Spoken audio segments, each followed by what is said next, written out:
लखन जियाए लाय सजीवन, लखन जियाए श्री रघुबीर हरषि उर लाए, श्री रघुबीर हरषि उर लाए, श्री रघुबीर हरषि उर लाए, श्री रघुबीर हरषि उर लाए, हरषि उर लाए, हरषि उर लाए, हरषि उर लाए। अच्छा देखिए, आज यहाँ एक बहुत बड़ा संकेत है। लक्ष्मण जी को शक्ति लगी और लक्ष्मण जी जब पहली बार लड़ने गए तो प्रभु श्री राम के चरण को छू करके नहीं गए। श्री तुलसीदास जी ने भी लिखा है, गुरुदेव भगवान कहते हैं महाराज प्रभु राम के चरण को छू करके नहीं गए। बोले फिर कैसे गए? लक्ष्मण चले क्रुद्ध हुए, लिए सरासन बाण क्रोध में। बोले भैया मैं लड़ने जा रहा हूं। बोले जाओ। अंगद आदि लय साथ, अंगद आदि को साथ लेकर के चले गए और शक्ति लगी और मूर्छित हो गए। मूर्छित जब हुए तो श्री हनुमान जी ही उठा करके लेके आए, क्योंकि किसी का दुख तकलीफ एक संत को ही दिखाई देता है। किसको? संत को। और बहुत बड़ा संकेत है ये, संत को दिखाई देता है। और श्री हनुमान जी संत है, सदगुरु है, वैद्य है, दास है ना? और श्री हनुमान जी गए। अच्छा लक्ष्मण को शक्ति क्यों लगी? क्योंकि यह संकेत यह कहता है कि कोई भी व्यक्ति अपने आचरण के बल पर कोई भी कार्य नहीं कर सकता है जब तक उसे किसी अपने से बड़ों का आशीर्वाद के आचरण के बल का आशीर्वाद न प्राप्त हो, चरणों में और प्रभु की गोद में डाल देता है। जैसे आज लखन लाल को श्री हनुमान जी ने प्रभु श्री राम की गोद में डाल दिया है, यह संत करता है, यह संकेत है। बोलो जय जय श्री सीताराम। और जब ले आए श्री हनुमान जी ने अपनी गोद में लक्ष्मण जी को उठा करके मूर्छित हुए थे और गोद में डाल दिए, तो प्रभु श्री राम लक्ष्मण को देख करके रोने लगे और विलाप करने लगे। तो हनुमान जी ने कहा प्रभु आप रोइए मत, आपका रोना, आपके आंसू आना मैं नहीं देख सकता हूँ, और ज्यादा आप रोएंगे तो सारा खेल अभी खत्म कर दूंगा। इतना सारा खेल है या अभी खत्म कर दूंगा। गीतावली में वर्णन है, श्री तुलसीदास जी ने लिखा है और श्री गुरुदेव भगवान हमारे कहते हैं जो हो अब अनुशासन पाऊं कि हे प्रभु अगर आपकी आज्ञा हो तो चंद्रमा निचोड़ चैल चूं। अगर आपकी आज्ञा हो तो मैंने सुना है कि चंद्रमा में अमृत होता है और जा करके चंद्रमा के पास में अमृत ला करके और चंद्रमा को कपड़े के जैसे निचोड़ दूं। हनुमान जी ने कहा, गीतावली में वर्णन है, बोले कपड़े के जैसे निचोड़ करके ला करके वह अमृत लखन लाल के मुंह में मैं डाल दूं। लेकिन प्रभु श्री राम फिर भी रोते रहे, फिर भी रोते रहे। और दूसरी बात कही हनुमान जी ने, फिर दूसरी बात कही कि आनि सुधा सिर नावो, आनि सुधा सिर नावो, कै पाताल दलो ब्याल वली।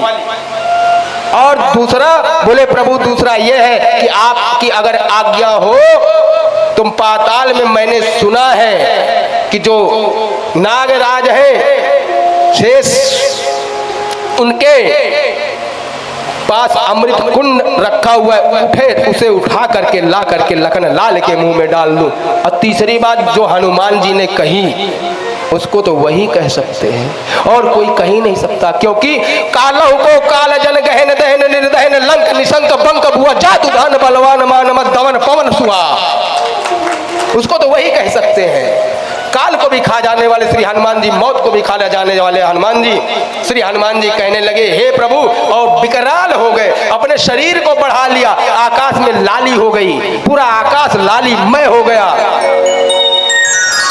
ऐसे लग रहा था जैसे आकाश फट जाएगा। इतना क्रोधित हुए और बोले हे प्रभु, आपकी आज्ञा हो तो इस मौत को ही मार डालूं, इस मृत्युलोक में मौत ही न रहे। और इतना जब विकराल हो गए तो सारे देवता हाथ जोड़ करके जितने थे सब खड़े हो गए। इंद्र आदि 10 दिक्पाल जितने भी देवता थे सब खड़े हो गए और हाथ जोड़ करके ब्रह्मा आदि कहने लगे कि आपन तेज संभारो, आपन तेज आपन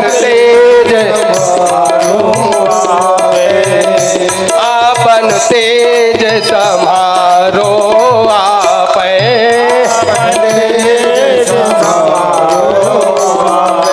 तीनहु लोक हाकते कांपे, तीनहु लोक हाकते कांपे।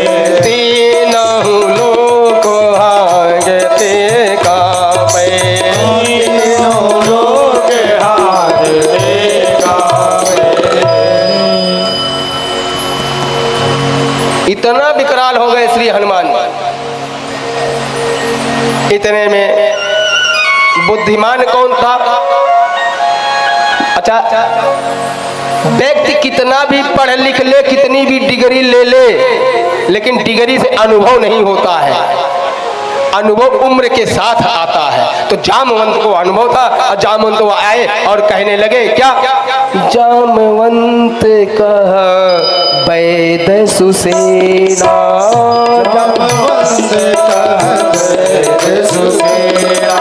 लंका रहे की पठाई लेना,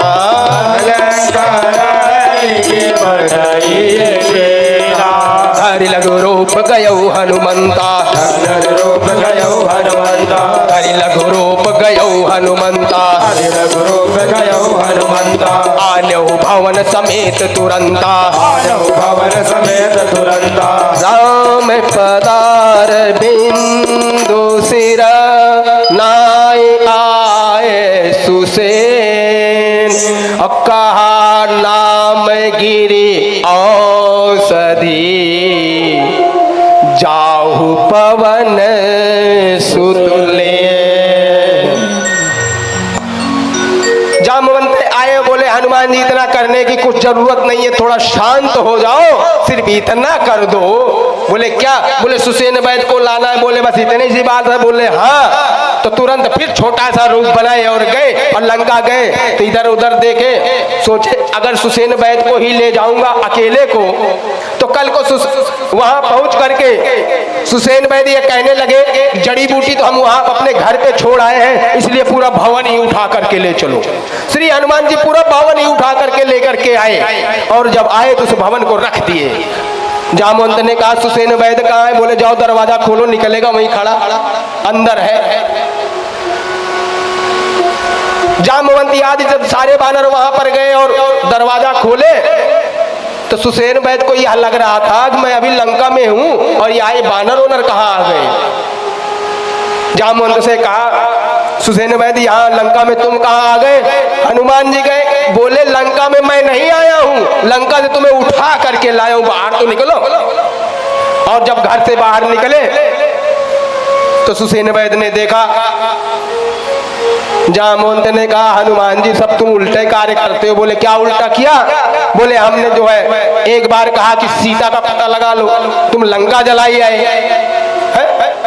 हमने कहा सुसेन वैद को लाओ, पूरा घर उठा लाए। राम जी ने कहा, प्रभु श्री राम जी ने कि हनुमान जामवंत तो बात तो सही कह रहे हैं। बोले प्रभु हमने लंका ही नहीं जलाई। बोले क्यों, कैसे नहीं जलाई? गुरुदेव भगवान कहते हैं महाराज हनुमान जी ने कहा कि लंका जलाई आपने, लंका जलाई आपने और लंका जलाई सीता के संताप ने और लंका जलाई रावण के पाप ने और बाकी जो बच रही थी ना जले उसको जलाया मेरे बाप ने। मेरा कोई कसूर नहीं है और ना ना ही मैंने लंका जलाई है। बोले क्यों? चली मरुत 49, पवन देव ने 49 तरह की हवा चला दी, और जब 49 तरह की हवा चली तो रावण ने मेघ को बुलाया। मेघ आए भी, लेकिन पवन देव इतना तेज हवा चला रहे थे कि मेघ को गिरना था लंका में तो वो 100 योजन आगे गिर रहा था, पनिया नहीं गिर रहा था, ऐसा पवन सुर। हनुमान जी ने कहा लंका हमने नहीं जलाई, मेरे बाप ने जलाई, आप चारों ने जलाई है, आप कैसे कह रहे हो लंका हमने जलाई? जामवंत ने कहा कोई बात नहीं हनुमान जी शांत हो जाओ। सुसेन वैद्य को लाए और सुसेन वैद्य ने बताया कि आप कुछ मत करिए, जा करके संजीवनी बूटी लाई द्रोण पर्वत पर। हनुमान जी ने कहा कोई बात नहीं मैं ले आऊंगा। सुसेन वैद्य ने कहा लेकिन एक बात है, अगर सुबह हो गई सूर्य निकल गया तो काम नहीं करेगी संजीवनी बूटी। बोले ऐसा है सूर्य भगवान मुझे अच्छी तरह से जानते हैं, मैं मिल चुका हूं, और जब तक मैं संजीवनी लेकर के नहीं आऊंगा सूर्य भगवान निकलेंगे ही नहीं, क्योंकि उन्हें पता है हनुमान जी लाने गए संजीवनी बूटी। जामवंत ने कहा फिर घर सहित क्यों उठा लाया सुसेन वैद्य को? अरे बोले घर सहित नहीं लाता और यहाँ आकर के वो कहते तक जड़ी बूटी जो है घर में रह गई, क्या मैं फिर दोबारा जाता? क्योंकि हनुमान जी अतुलित बलधामम, कितने 8 प्रकार से है हनुमान जी। अतुलित बलधामम वह बल है जो तोला ना जा सके, जिसकी कोई तुलना ही नहीं है। अब बल के कौन से बल के धाम? प्रभु श्री राम के बल के धाम। हेम शैला भदेयम, पर्वत के समान धनुजवन किशानुम, असुरों का नाश करने वाले, धनुजों को मारने वाले। ज्ञानी नामक गण्यम, ज्ञानियों में आगे।